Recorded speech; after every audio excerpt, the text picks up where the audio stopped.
Good morning, Wolverine Nation. This is Father Minsal. Today, on September 9th, the Jesuits celebrate the life and ministry of one of the great saints of our order. It's also a date of personal significance to me because on this day, the feast of St. Peter Claver in 2011, I made my first vows in front of the Belen community in our school's gym when I was 23 years old. Peter Claver, the Jesuit whom we honor on this feast day, was a young student in the Colegio de Belen in Barcelona when he first met the Jesuits. After joining the Jesuit order, he felt called to leave the comfort of his studies in Barcelona to serve in the New World in Cartagena, Colombia. He truly believed in the words of Christ, "He who loses his life for my sake will save it." While many in that time saw the slave trade as an acceptable form of commerce, Peter Claver paved a new path. He saw in these slaves a soul created by God and someone for whom the Christian faith could become a living reality. Unlike other religions of the ancient world, which were based on social class and ethnic groups, Christianity extended its membership to include both freemen and slaves, both Europeans and Africans.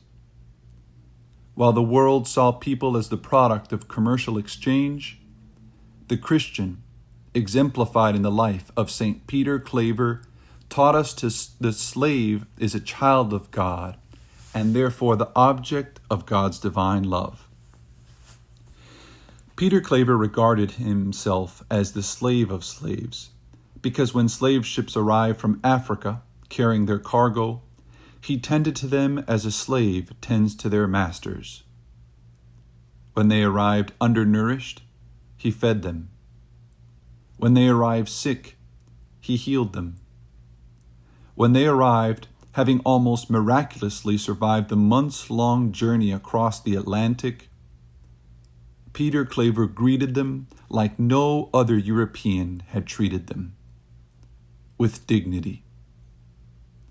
He taught them the gospel not by theory and instruction, but by the example of his hands-on service and personal sacrifice. He went around the town obtaining food and snacks for the slaves and welcomed them as he could with various translators at his side. Peter Claver, in a time of need and great human despair, as a young Christian man, offered them not just a word of hope, but a piece of bread to satiate their hunger, a small cake to lift their spirits, a cup of water to quench their thirst, and a warm embrace to remind them of God's love in a world that was so harsh and thirsty for human tenderness. So, my brothers, such is the power of Christian faith. It allows us to bring light into a world that desperately needs compassion. Faith allows us to reach beyond the perspective of earthly values and honors the human person, slave or free, as a child of God. For the world, slaves lacked value because they were easily replaceable. For the Christian, however, slaves were invaluable because they had infinite worth in God's eyes and therefore were deserving of human love and care. May the life of Peter Claver, this Jesuit saint, teach us to serve the needs of our neighbor, regardless of class, regardless of race, regardless of our world's placement of economic value.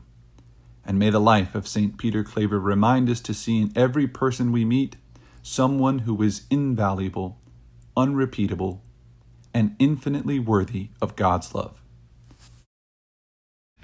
I pledge allegiance to the flag of the United States of America and to the republic for which it stands, one nation, under God, indivisible, with liberty and justice for all. God bless, Wolverine Nation. Have a great day.